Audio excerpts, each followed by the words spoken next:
Hello, this is the weekly review podcast from the Namibian newspaper. My name is Enoke Kaumba. This is where we review stories that were reported by the Namibian newspaper. The second week of 2021 was dominated by headlines that were eye-catching and captivating. Captivating that it kept social media talking.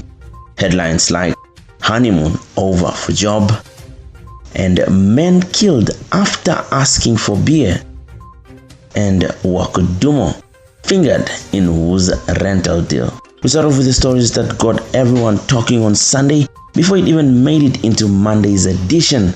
The land grabbing story. About 400 people grabbed land at Ochimuise's Achter de Land on Sunday with claims that they were instigated to sabotage the Job Amupanda-led City of Windhoek Council. The problem comes in where everybody thinks that what we are doing here is to sabotage the incoming or the Dr. Job Shipololo.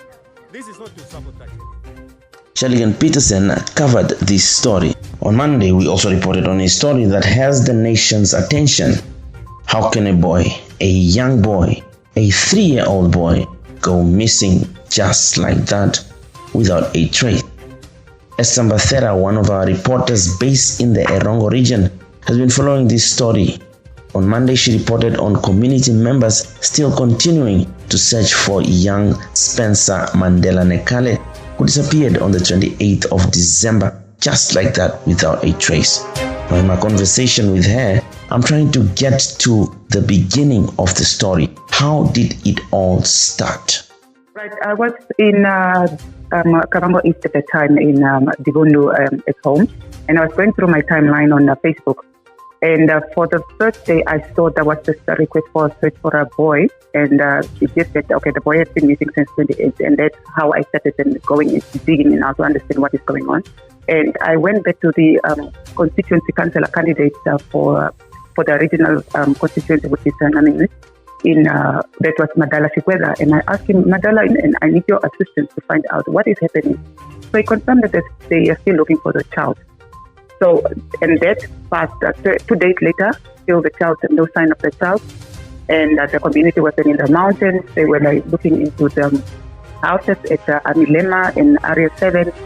They were looking in the streets of NHE houses. It's just got a location called NHE. They went to the beach side. They went to behind the factories. At all possible spaces that they could thought that the child would have walked. How did it come about that he came to Luderitz? Is he from Luderitz or is just from the north? I spoke to his great-grandmother. He actually lives with his great-grandmother. He's been living with a great-grandmother. Nekolo material there, and they live at Poli village near Onga in the north, in the Angwena region. That is where he was. And so last year, what happened is that Matride Hamwele is her name. Mekulu then sent the child to Luderitz. The parents went to fetch him, the mother, because it's the maternal side of the family where he lived. And the mother fetched him to go and spend holiday with his father in Luderitz. And that's how he ended up there. When I spoke to the Mekulu Matride, he was really, really distressed because since he's gone missing, she's been blaming herself for many things as to maybe the parents should have rather have come spend the holidays with him in Ovamboland as opposed to her sending the child to the north, to Luderitz. Last year, if I'm not mistaken, or maybe towards the beginning of 2019 or the end, we also had reports from the Erongo region again, where young Dexter was missing, and then later he was found dead. So what I would like to know is, what is this association with the coast losing people? Is Luderitz by itself, is it a place that's known for crime? I have been to Luderitz to visit several times or to tour the town, but I don't know it as a town that one can associate with crime. Because what I noticed in Luderitz is that it's a town where it's very close-knit. It's a very close-knit community. What are suggestions maybe showing them what might have possibly happened to the boy? And also for you, looking at the signs that are there and the evidence that are in this story, what do you think could have possibly happened to the boy?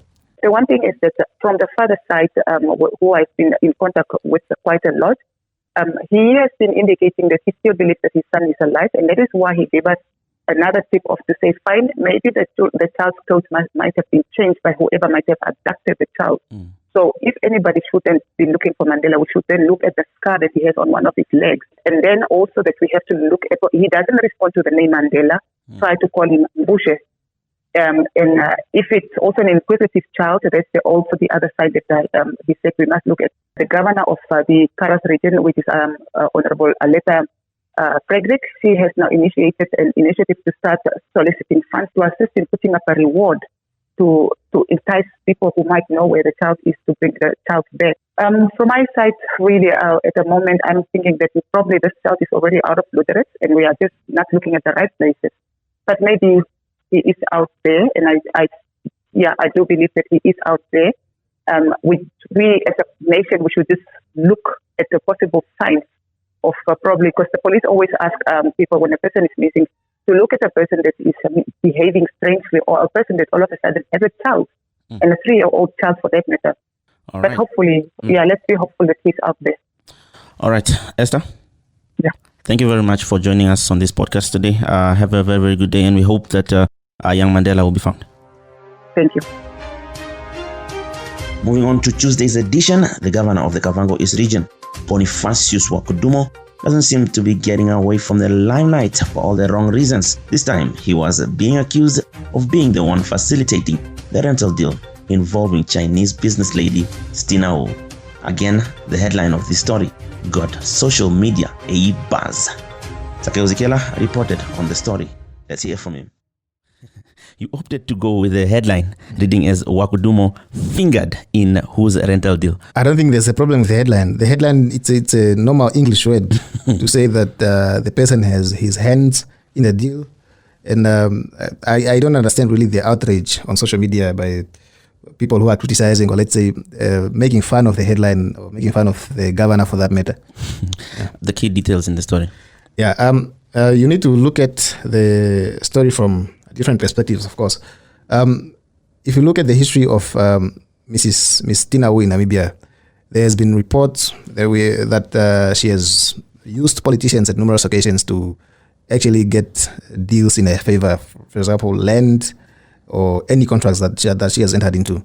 In this instance, Mrs. Wu, who is a Chinese national, has a mall that is currently in operation in Rundu, and that mall currently hosts various retail outlets. For example, ShopRite, Pick n Pay, and others. But it's not fully occupied. So she wants now to use the government's contract to fill up her mall and make money from those deals. So what she's proposing is that she wants ministries, government agencies, and state-owned enterprises to go and rent there from her shop, from her mall, so that she can be able to make money from it. So the issue with the governor is that the Chinese company presented their proposal to the office of the governor, and the governor was basically facilitating the public presentation by the company and the meeting with councillors and the meeting with all various government officials, so that they can either buy into the deal or say they don't want to buy into the deal. So that's why we are pointing out that political influence. Of course, we know that the governor is the political head of the region, and most of these government agencies and ministries, they go through the governor to get most of the operations, or let's say most of their issues done there in the region. So that's why we are pointing out to say this governor, he was supposed to be actually looking after government interest in the region, but now he is now going facilitating a private company to get government contracts. Wu Stina went to him, to his office. One would say that this procedure was done according to normal procedure. Yes. Yeah. No. That is not basically correct, because the responsibility to rent out any premises in the name of the government to any ministry, to any agency, or to any state-owned enterprises lies with the Ministry of Works and Transport. If Mrs. Wu and her company wanted to get ministries that do not have offices or premises in Rundu to rent from her mall, she was supposed to approach the Ministry of Works and get a deal with them, and the ministry facilitates whatever agency wants to rent offices in Rundu, now to link them up with her company to say there's space here, you can go and rent there, but not through the governor. because the governor does not deal with renting issues and government operations. And of course, this comes at the back of when he was also. Of course, we know this. I think it's just a wrong timing for him, because he was widely criticized for appointing apparently an exclusive advisor on economics and other development in the region, who is also a Chinese national who has been staying in Namibia. So I think for him it was bad luck. In this story, did you reach out to him? Did you try to get comments from him? What is he saying? Yeah, the governor, of course, is defending himself. We know for a fact that he issued, or the Chinese company issued a statement defending their position of why they went to the governor, and the governor says that position is correct, that he is the first point of entry into the region. If there are business opportunities, business discussion, they must first come to him, which is totally wrong. All ministries have extensions in the regions. They have offices in Windhoek. Let's look at the story that was reported on Tuesday last week, a story that was reported by Elias Ndianale from the Oshana region. The story also had an interesting headline: a man was killed after asking for beer. On Monday, I received information that a man from a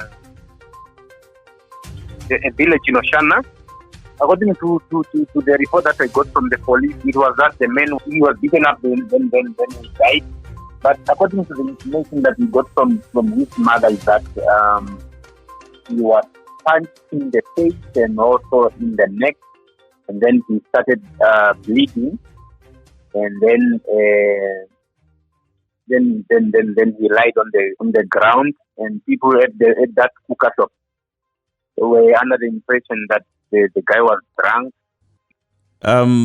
People in the north, particularly in the Oshana region, with background to this story here, how with all the restrictions that are put in place due to COVID-19, how is it possible that people are still finding ways to mingle and just finding ways to alcohol? Let me say, put it in that way. It means people have access to alcohol for like I think 8 or 9 hours. And all that time, if a person starts drinking from 11 or 12 in the afternoon until 8 in the night, anything can happen.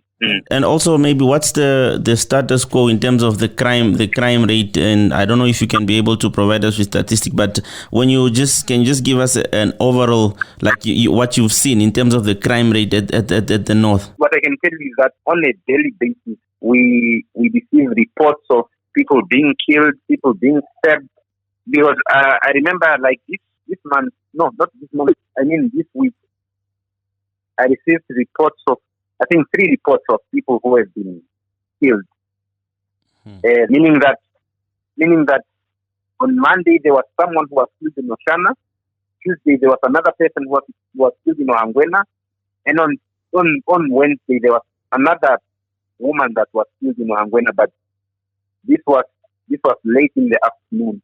Late in the evening, at around 11 o'clock in the night. Wow. What do you think would be the contributing factors to these crimes that are just happening back, right, left, right, and center? As per the information that we got from the police, is that the contributing factor is alcohol. And also on Wednesday, Puyapewa Nakashole reported on the ShopRite saga again. This time it was the AR also getting into the mix by threatening to close the ShopRite outlets. And on Thursday, Shilligan Peterson reported more than 30,000 pupils did not return to schools across the country during the gradual return to classes after COVID-19 lockdown last year, leaving without a trace. While over 3,600 schoolgirls fell pregnant during the 2020 academic year. The Minister of Education, Arts and Culture, Anagi Pondokwa, announced this on Wednesday. Moving on to Friday's edition, the government has paid more than 8.8 million Namibian dollars to 130 struggle veterans, despite the records at the Ministry of Home Affairs showing they have died. These details are contained in an Auditor General's draft report in 2018. And the story also goes on further by saying some of the damning findings were, however, excluded from the final report that was tabled last year in Parliament.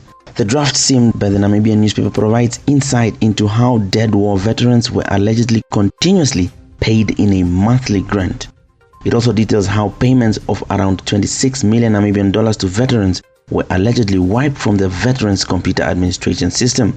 According to the report, the audit analysis found that 2,926 out of 64,949 veterans are deceased based on information from the Home Affairs Ministry database. Let's move on to sports now. Shefeni Nicodemus on Monday reported that the trainer Joseph Anhindi, who played a crucial role in molding world champions such as Julius Indongo, died on Thursday of an unspecified illness.